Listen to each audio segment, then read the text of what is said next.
Hey, what's up, guys? We'll see 69 here, and man, is it a gorgeous, beautiful day today. And I'm ready to get some work done on old Project Joey, the Frankenford here. Let me show you what I got going on. Today, I'm going to put on the old Griffin Thermal Products radiator. And how I'm going to do that is I came up with this idea here. I picked up some of this angle stock here from the local farm store. I'm going to cut it to size here. That way the radiator can just sit right on top of that between the two frame rails. So just need to cut that down. And I think what we'll do here is I might just have enough room where I can just like weld the ends of it between this frame rail and this frame rail. And then right here, I got a little spot where the original radiator used to mount, and there's one on the other side too where I can just kind of build some kind of like little clamp that'll go around and clamp to the tank. So it should be relatively easy. So I think all I really need to do, guys, is fire up the old power mag here and start doing a little cutting, put on a little def lever, and get some stuff done, guys. So I'll try to get you some shots. We'll see you.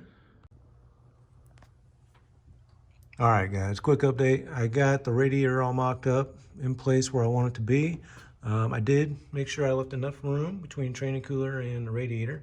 Make sure we can stuff a AC condenser in there, because we got to stay cool in the summer, guys.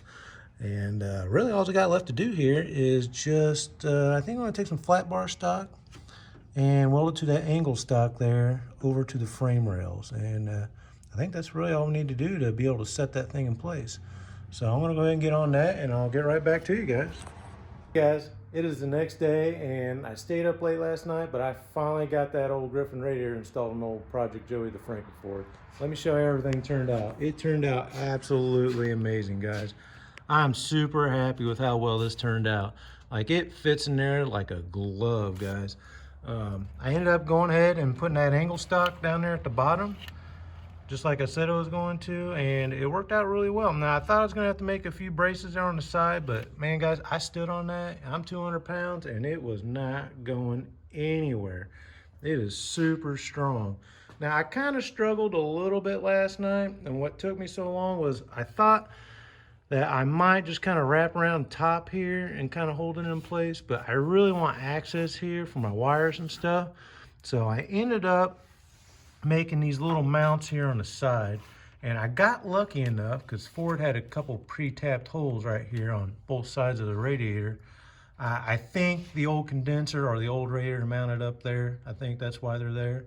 But I went ahead and reused them and just took some more angle stock, cut it down. I think that's like 5 inches or so, and then just kind of made me a nice little 90 out of some of that flat stock that I had, and just kind of tacked into place for the old power mig. Now, I'm no welder, guys, but that is almost a stack of dimes right there, guys. That absolutely looks amazing. I am super happy with how well this turned out. Now, I did leave myself a little bit of a gap in here just so that I can get a little rubber in there and kind of cinch it down a little better. I don't want metal to metal contact because that will probably eventually wear a little hole in there, or steel on aluminum just does not mix, guys. So I'm gonna get me some rubber off of Amazon and kind of spray it on there. Maybe tack it up there with some of that Gorilla Glue. That stuff's super strong these days, I guess. So I think that's the plan for that. What I need to do next on this cooling system is go ahead and, now that it's in place, I can actually get my measurements for my hoses. And I'm just gonna use some regular universal hoses for that. And we're gonna hook up this steam vent line, and then I need to figure out something to do for this overflow.